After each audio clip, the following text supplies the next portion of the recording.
Vizija Slovenije 2050, ki je nastajala pred leti, je v paradigmi razvoja poudarjala tudi Slovenijo kot družbo temelječo na znanju.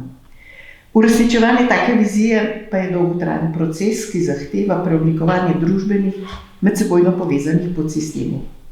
V ospredju je gotovo polje znanja in institucije, kjer to znanje nastaja, se poglablja in plemeniti. Poudarki tokratnega pogovora pa se sredinijo na polje raziskovanja, ki bo zaradi naglega razvoja postajalo vedno bolj in bolj zahtevno. Profesor akademik Igor Emri, vi kot akademik, kot sem rekla, ste tudi vodja sveta za razvoj pri Slovenski akademiji znanosti in umetnosti, kratko SAZU, in predsednik upravnega odbora Agencije za raziskovalno dejavnost Republike Slovenije. Vi ste s svojim znanjem globoko vpeti v razvoj, kako bo delovalo področje raziskovanja tudi na polju spodbujanja in financiranja raziskav. Zato ste oblikovali predlog z naslovom Financiranje raziskav po meri raziskovalcev in za dobrobit Slovenije. A lahko razumemo, da je predlog nastal iz nekakšne notranje potrebe po obstoječi spremembi delovanja raziskovalne dejavnosti v okviru posameznih let? Ja, hvala za to besedo. Kratek odgovor je da.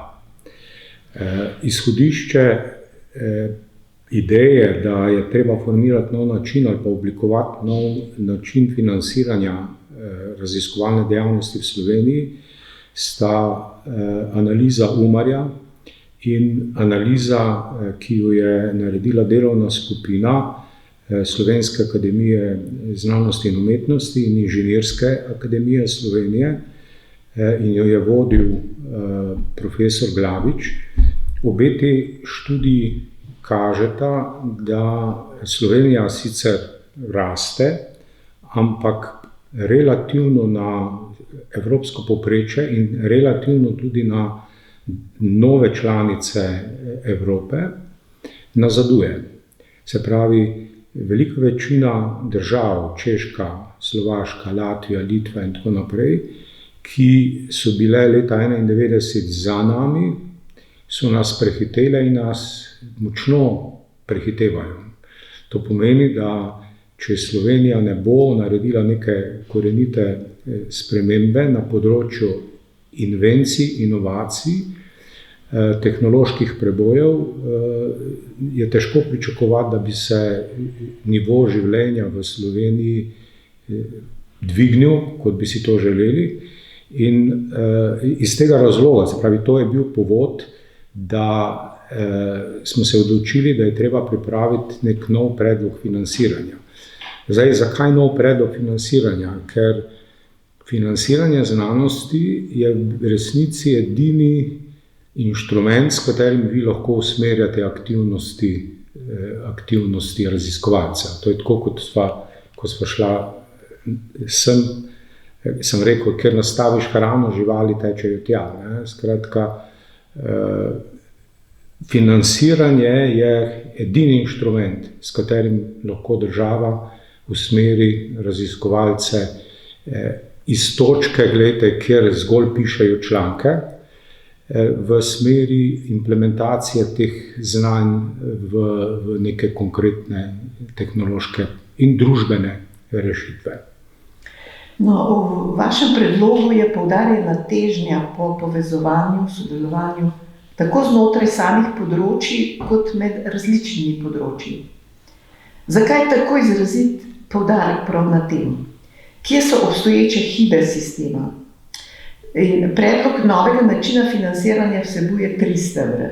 Tako, recimo, v prvem stebru je prav poudarek predvsem na spodbujanju inventivnosti in v tem smislu tudi povezovanje znotraj področij. No, v tem smislu naj bi potekalo tudi delo v okviru izobraževalnega polja, ne samo znanosti in pa seveda raziskovanja kot posledično. Predvsem je usmerjanje in spodbujanje posameznega raziskovalca in ne toliko institucije kot take. Lahko to nekoliko obrazložite? Ja, glejte, kot ste že povedala, to je treba povedati v uvodu, ne, da osnovna mehanizma v znanosti, ne samo znanosti, tudi na vseh strokovnih področjih, sta tekmovanje in sodelovanje. Ta dva mehanizma se med sabo prepletata, je pa treba oba mehanizma zelo razumno uporabljati. Namreč, če je sistem, v tem primeru je to velikost države, velik, potem je treba dati večjo težo tekmovanju. Če je sistem majhen, je treba večjo težo dati sodelovanju. Ne? In to se v Sloveniji lepo vidi na primeru športa. Ne? Poglejte, bom čist primer športnika Rogliča, ne, ki je eden najboljših kolesarjev na svetu. On je, kot veste, bil skakalec, ki se je poškodoval, in če bi bilo to v Ameriki, bi on pač končal svojo kariero in bi sploh več se za njega noben ne bi zmenil. Ne. Ker pa je on bil v Sloveniji, ne, ker je v Sloveniji število talentiranih športnikov relativno majhno, ne, so na njem gledali, a imamo še kakšne druge potenciale in možnosti in tako naprej, ne, ker talentiranih ljudi je omejeno veliko. Ne, in so seveda čisto naključno ugotovili, da ima blazen potencial za kolesarjenje in je postal eden najboljših, če ne rečem kar najboljši kolesar na svetu. To se v Ameriki ne bi moglo zgoditi, ne, ker tam je striktno tekmovanje, selekcija in tako naprej. Ne, in zelo podobno, če grem nazaj zdaj, velja tudi za znanost. Ne. Število slovenskih raziskovalcev je primerljivo število raziskovalcev, ki ga ima na primer BASF, plus minus. Zdaj, težko si je predstavljati, da bi BASF svoj razvoj temeljil na tekmovanju. Oni morajo vsi sodelovati za to, da je podjetje uspešno. In v resnici velja nekaj podobnega za Slovenijo. Slovenija potrebuje sodelovanje, predvsem se pravi, potrebuje inštrument, ki bo spodbujal sodelovanje.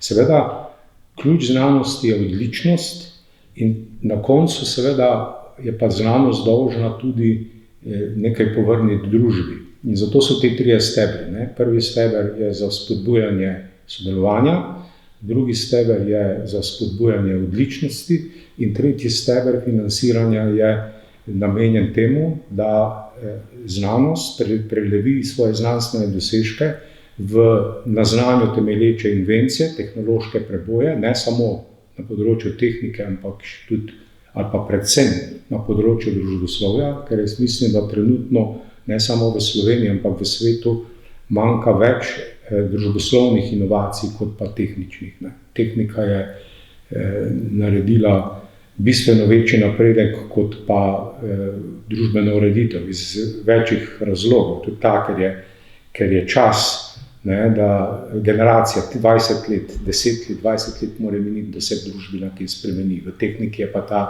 ta cikel bistveno krajši, ne, in se še krajša. Lahko recimo v okviru tega stebra, ki smo rekli, da je poudarek predvsem na raziskovalcih samih, ne, pride do nekih kompetitivnih načinov sodelovanja, recimo med institucijami in tudi med samimi raziskovalci. No, tukaj je pa recimo sodelovanje poudarjeno. Poglejte, poudarite treba, da jaz rad rečem, tako ko se pogovarjam, pa bom zdaj isto vprašanje tako hipotetično postavil, kaj je sveti gral človeške civilizacije, so invencije. Se pravi, v čem se mi razlikujemo od živali? Mi se razlikujemo od živali predvsem v tem, da generiramo več invencij, smo bolj inventivni in smo vzpostavili sistem prenašanja teh znanj iz roda v rod. Tega živali niso. Živali več ali manj je vse ena generacija, se ne nadgrajujejo znanja. Ne? In to pa seveda pomeni, da potrebuješ inštrument, da boš povečeval inventivnost in potrebuješ inštrumente, ki bodo zagotavljali prenašanje znanja, to je izobraževanje, šolo, ne, na vseh nivojih. In Zdaj poudarite še to treba, da invencijo generira zmeraj en človek. Implementacijo invencije pa generira tim. In poudarite treba tudi to, gledajte, da je inventivnost ločena sposobnost, ki za sposobnostjo, recimo, gledajte, jaz sem akademik, ampak to ne pomeni, da imam več idej kot pa povprečen človek, ki ga zdaj pripeljete iz ceste. Ker je to ločena sposobnost. On je mogoče mnogo inventivnejši od mene, ampak nima drugih sposobnosti, da bi te ideje sploh implementiral. Zakaj? Gledajte, ker ti idejo lahko implementiraš samo, če imaš okolj znanja in tako naprej, vse potrebno, da to implementiraš. Ne. To je tako, če paralelo potegnete s kuhanjem. Vi imate lahko dobro idejo, kaj bi skuhala, pa nimate ingredients, ne, nimate sestavin, da bi to naredila. Ne. Iz tega razloga potrebujemo inštrument, gledajte, ki bo dejansko pisan na kožo vsakega raziskovalca, ki bo lahko po eni strani kreiral ideje, neodvisno, potem pa potrebujete inštrument, ki bo te raziskovalce spodbujal, da bodo sodelovali, ne, zato da bi te ideje implementirali. In nove stvari zmeraj se dogajajo na presečiščih. Dober primer je medicina. Gledajte, medicina naredi naslednji korak, ko tehniki naredimo, ker sem sam tehnik, nov inštrument. Pa podobno je tudi v znanosti. Ne? Če vi nimate inštrumenta, s katerim lahko nekaj opazujete, ne morete priti do tega spoznanja. Ne? To pomeni, da vi naredite naslednji korak, potrebujete sodelovanje zelo različnih disciplin in tega v Sloveniji v bistvu ne bom rekel, da ni, ne? Ampak najbolj zadovoljivi meri. No, v okviru tega prvega stebra, ki smo zdaj govorili, kjer je na posameznem raziskovalcu na nek način temelji, recimo ta zahteva, ne? Mi je zelo pomembno vprašanje oziroma dejstvo, ne? Da ne zahteva nobenega recenzentskega postopka za ARS. Ja. Tu so seveda, vse veste, raziskovalci zelo občutljivi. No, poglejte, mogoče velja predstaviti 3 stebre nekoliko podrobneje.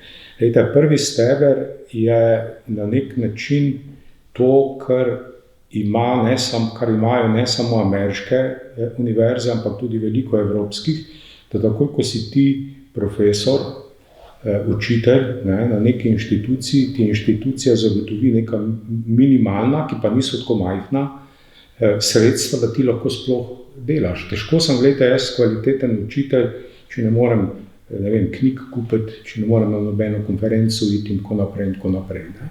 Spravi, ti potrebuješ nek minimalno količino denarja, da lahko sploh zagotavljaš kvaliteto dela tistega, za kar si poklican. Ne. In mi tega v bistvu nimamo, oziroma delno je, na papirju je, ampak je ta znesek, par tisoč evrov, tako da dejansko iz tega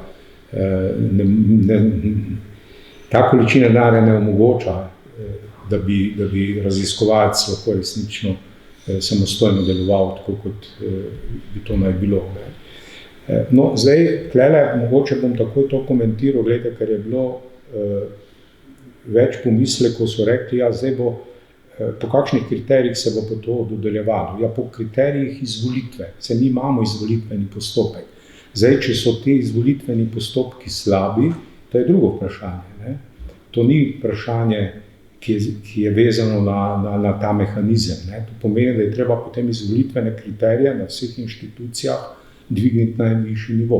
Ampak prvi steber bi torej naj bil vezan na izvolitev, in če sem jaz enkrat dobil izvolitev, ker me preverijo, kaj sem naredil in kaj naprej, in sem dobil to izvolitev za neko obdobje, recimo docent za 3 leta, potem seveda mu prvi steber zagotovi določeno količino denarja, kar seveda pomeni, da ne rabimo nobenega recenzentskega postopka. Zdaj pojavi se seveda vprašanje, kaj pa bo on delal s tem denarjem. No in zato je potreben pogoj, da ti lahko v po zaključenem, recimo troletnem obdobju, če govorimo o docentu, da dobim ponovno financiranje za naslednje obdobje, je potreben pogoj, da ti bodisi ali sodeluješ v izvajanju ali sodeluješ v pripravi enega izmed projektov, ali pa večjih, seveda, iz stebra 2 in stebra 3. Steber 2 je steber odličnosti in seveda odličnost ne more biti nacionalna. Odličnost je lahko samo internacionalna.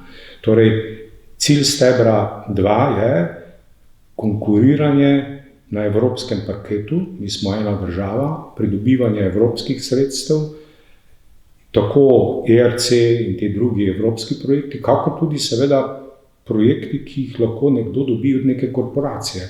Jaz bi tle to postavil kar na isti nivo. Ne? Če vi dobite en velik projekt, ne vem, od Hitačija, ko so kolegi recimo na moji fakulteti, pa na pač drugih, da dobijo denar od neke velike korporacije, to je nedvomno dokazilo mednarodne odličnosti, ker so se pač odločili za njega, ne za nekoga drugega.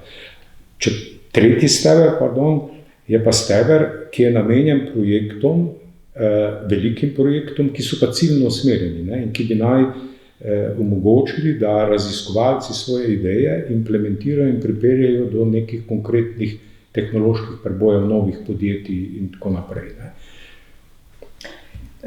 No, še nekaj pri drugem stebru. Ja. Je zanimivo, da gre za nagrajevanje odličnosti v bazičnih raziskavah, kjer pa tudi potem ARVS ne zahteva nobenega recenzentskega postopka. Zakaj samo bazične? Ne samo bazične. Saj sem leta povedal, ne, gre v bistvu za denar, ki mora biti seveda v ustrezni višini.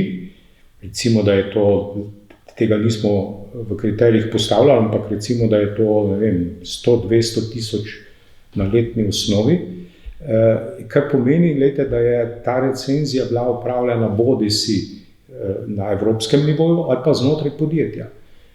To pomeni, nekdo v tujini je upravil recenzentski postopek,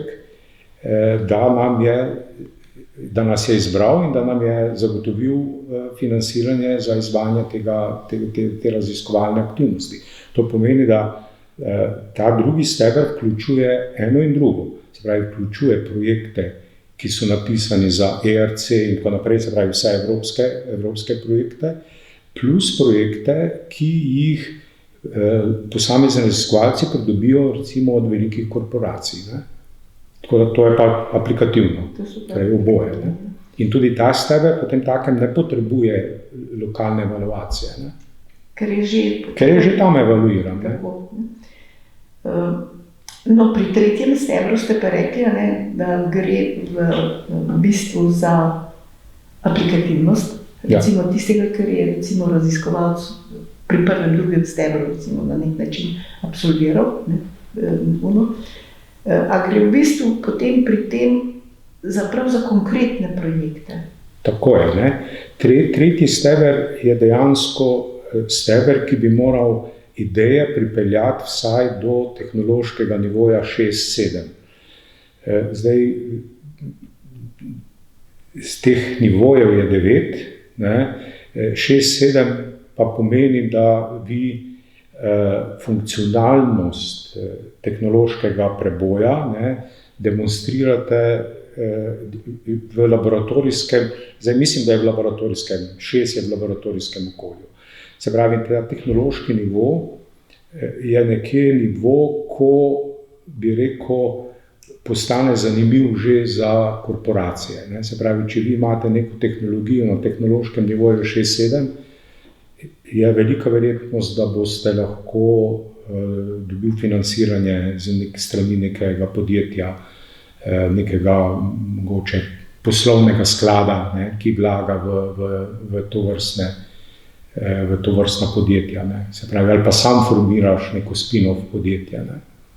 No, pri tem lahko obstaja recimo nek latentna nesigurnost, recimo pri samih kandidatih. kako oceniti možnost tega tehnološkega preboja? Kdo je bo tisti, ki bo arbitriral? Poglejte, tehnološki preboj, ko govorite nekje na tehnološkem nivoju 2-3, to pomeni, da to je ta proof of concept, ne? Ni tako težko oceniti.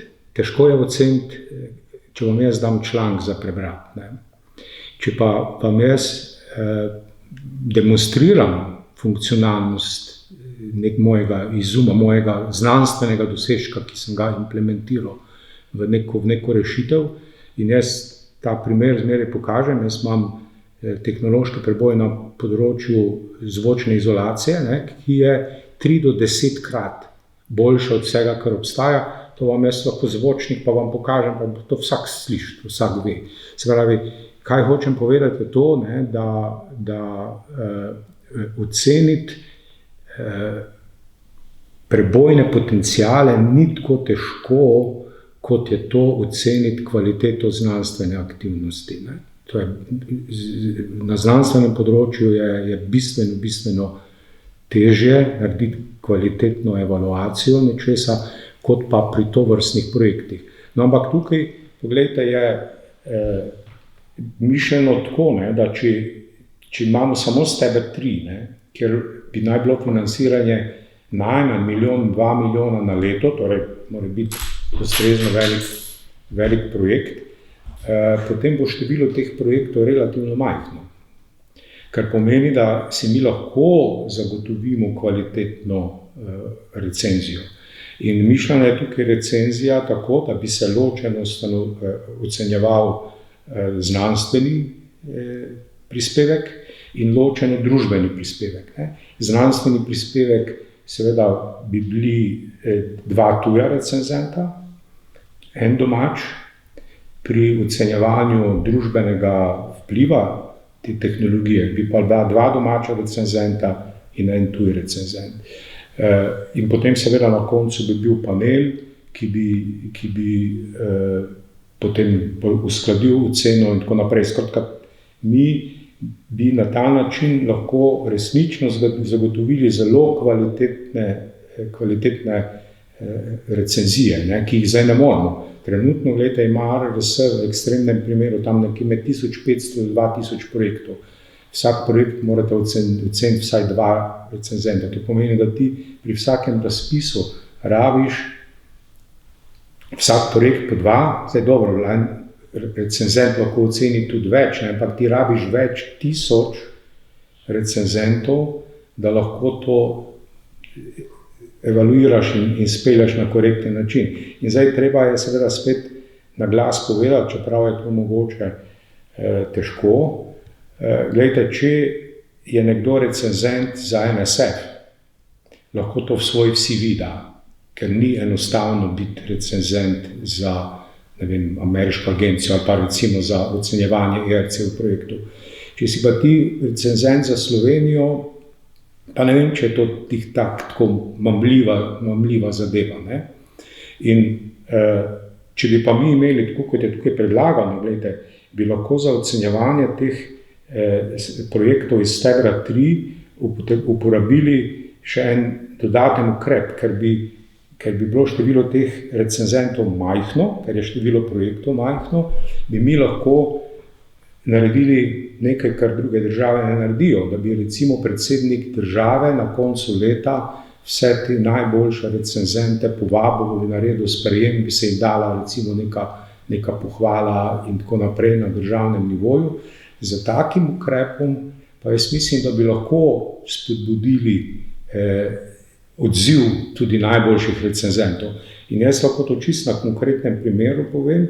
Jaz imam prijatelja, znanca, profesorja Bengt Nordna, ki je bil, mislim, da 12 let predsednik komisije za podeljevanje Nobelovih nagrad za kemijo.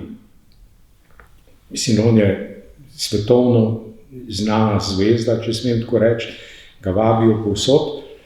No, in ko je bil on v Ljubljani, ga je sprejel predsednik Pahor, ki je bil pri njem.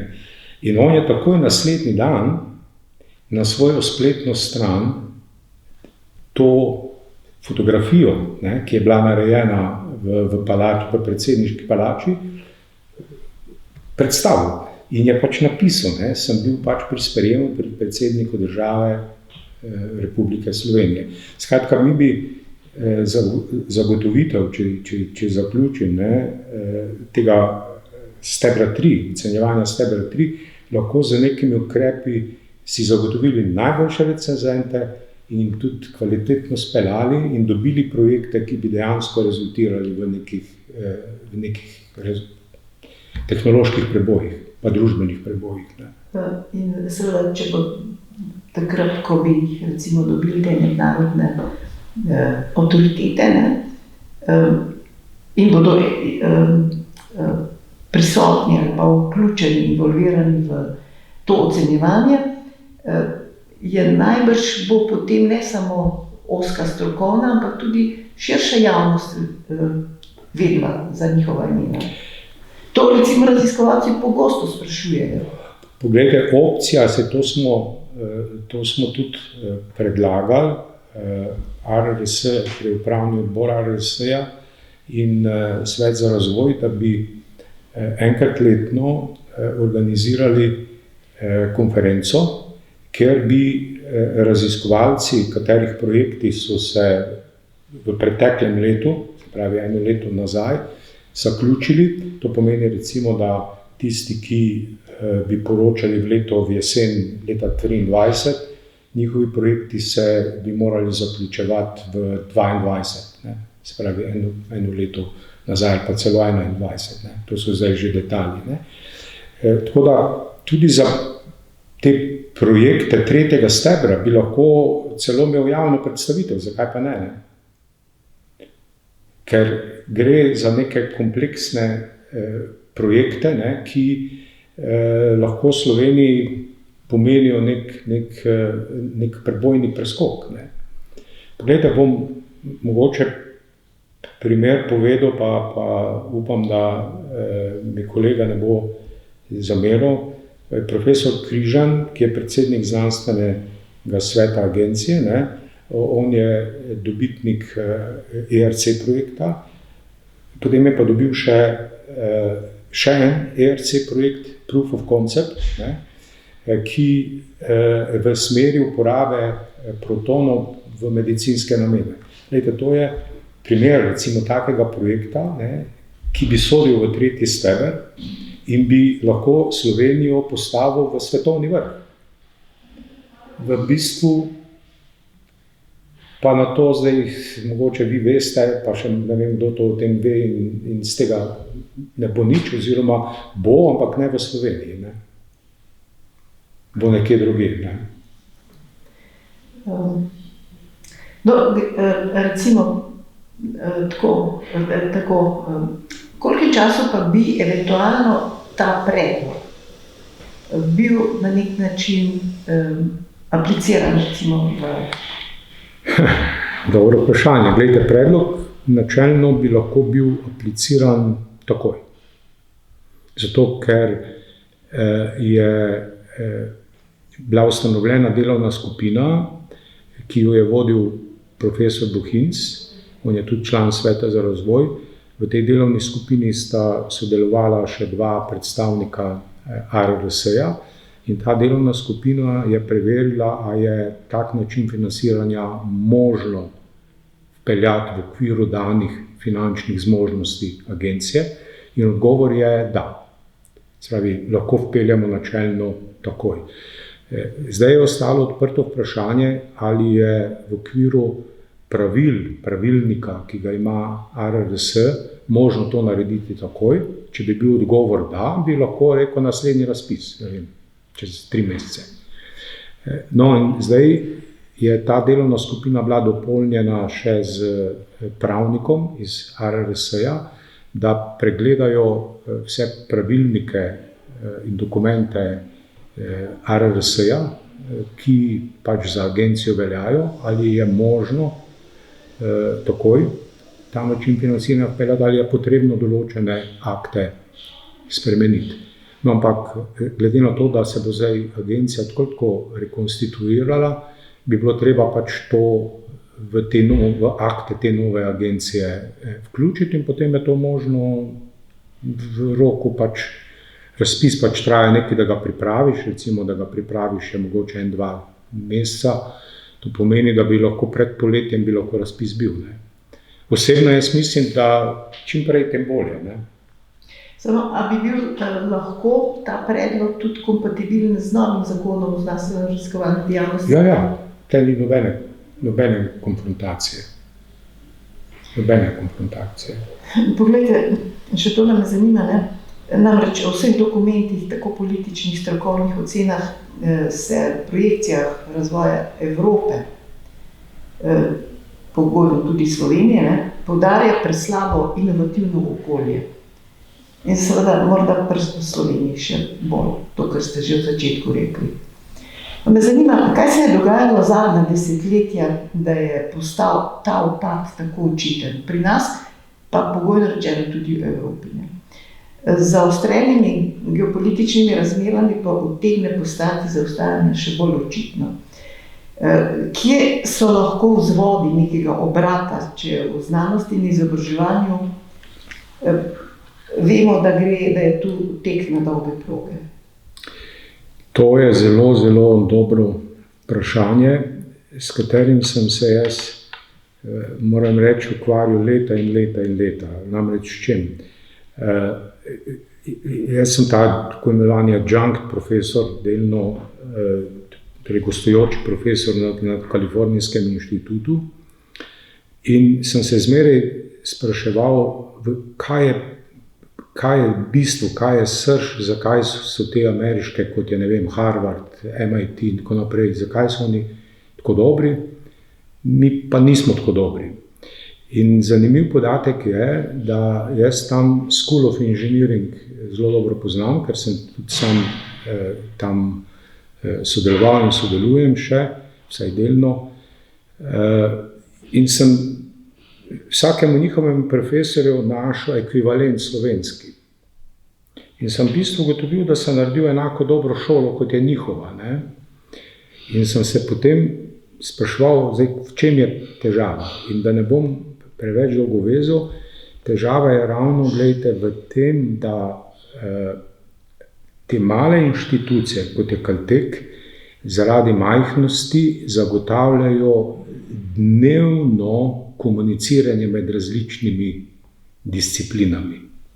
Oni celo to sistematično gojijo, namreč oni imajo tako imenovani Faculty Club, Ateneum, kjer vsi profesori in podiplomski študentje kosijo in oni imajo tam round table in ti kot doktorski študent lahko na mizo daš pač tablico, kjer piše, kaj je tematika diskusije in potem se profesori vsedajo iz raznih ciljev, od družboslovja, matematiki, fiziki in tako naprej, ne, se vsedajo in ti imaš, ne vem, 10 minut, da svojo temo predstaviš in se na dnevni bazi se ta interdisciplinarnost goji.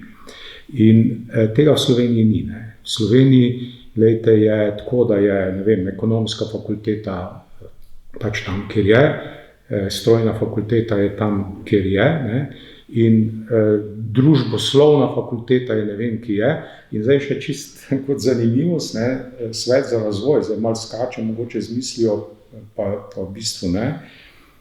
Svet za razvoj vodi vas profesor Splihalom, on je družboslovec, jaz sem tehnik. In odkar vodiva Svet za razvoj, se srečujeva, greva na kavo, se pač pogovarjava, ker pač skupaj vodiva ta Svet za razvoj. In midva sva zdaj to povezovanje tehnike in družboslovja nekako spostavila, zdaj, ko sva že oba pokoju, ne, tik na koncu, ne na koncu, čisto na koncu svoje kariere, ne. In dostikrat rečeva, kaj bi bilo, če bi se midva začela srečevati 40 let nazaj, ne. Zato, ker ti dejansko, tisto, kar sva že prej omenjala, ne, prebojne zgodbe se zgodijo na presečišču, ne, različnih idej, različnih tehnologij, ne, kot bom še enkrat ponovil, ne, medicina naredi korak, kot tehnika naredi nov inštrument, ne. takrat oni dobijo nov pogled in lahko neke nove ideje generirajo. Ne? In podobno je tukaj, če govorite čisto o samo različnih idejah, ne? Vrednote družboslovja in družboslovja je v principu verjetno eno najbolj, če ne najbolj kompleksna znanost, zato ker vsebuje tudi čustva. Ne? Dokler vi lahko procese popisujete z zakoni fizike, to je vse enostavno. Je mogoče komplicirano, ker zahteva matematiko in tako naprej. Zgleda komplicirano. V resnici je pa to vse zelo, zelo enostavno, če primerjate z nekimi družbenimi sistemi, ne? Kjer vsa logika, takoj ko vi vključite čustva, se ta preprosta logika neha. Ne? In so zadeve izredno kompleksne. Živimo mi pa, lejte, ne, kako bi rekel, za stvarmi, pa za stvari, ampak mi živimo zaradi čustev. Ne? To nam naredi življenje lepo. Ne? Se pravi, povezovanje, da ne bom zdaj preveč filozofski, pa da ne bom preveč dolgovezal, sodelovanje vseh disciplin je potrebni pogoj napredka. In zdaj, kako to v Sloveniji izpostaviti, glede na to, da imamo tako razdrobljenost, je dobro vprašanje. Jaz osebno še zmeraj mislim, da bi Slovenija potrebovala kampus. In ta pobuda je bila dana prvič, ko je bil rektor profesor Peklenik, potem je to idejo kar močno podpiral profesor Pejovnik, pa verjetno še kdo, mi naj bo oproščeno, če sem koga spustil, da bi naredili Slovenian, če bi lahko je že on imenoval, Slovenian Institute of Technology ali nekaj takega, ne? Skratka, da bi naredil vse slovensko podiplomsko šolo, ki bi združevala učitelje iz vseh slovenskih privatnih in javnih, ali pa javnih in privatnih inštitucij in bi zagotavljala, razumete, to interdisciplinarnost, povezovanje in tako naprej. Ne? In če zdaj hitro še, če dovolite, ravno ta steber 1, ne, ki na nek način, če bom še enkrat ponovil, zahteva, da ti dobiš tisto financiranje, da v tistem 3-letnem obdobju prijaviš vsaj en projekt, boš ti stimuliraš, ti boš iskal partnerja, boš hodil okrog, da boš rekel, dajmo poslati, tudi če ne bo, vse ni važno, tudi če ne bo sprejet, važno je, da ga pripravim. Ne. Vse od začetka verjetno bo velika večina odbitih, ne, ampak v 1, 2, 3 ciklih, ne, bi se pa začelo to sodelovanje, to povezovanje, bi se začelo razvijati in jaz sem prepričan, da je to nujen in potreben pogoj. Zdaj, a je ta inštrument res najboljši? Ne vem, da bi mogoče bilo treba pozneje še nadgraditi, ampak v tej fazi je to edini inštrument, takega inštrumenta še do zdaj nikoli nismo imeli. Ne? In jaz mislim, da če to ne bo sprejeto, je za Slovenijo škoda, mislim, slabo.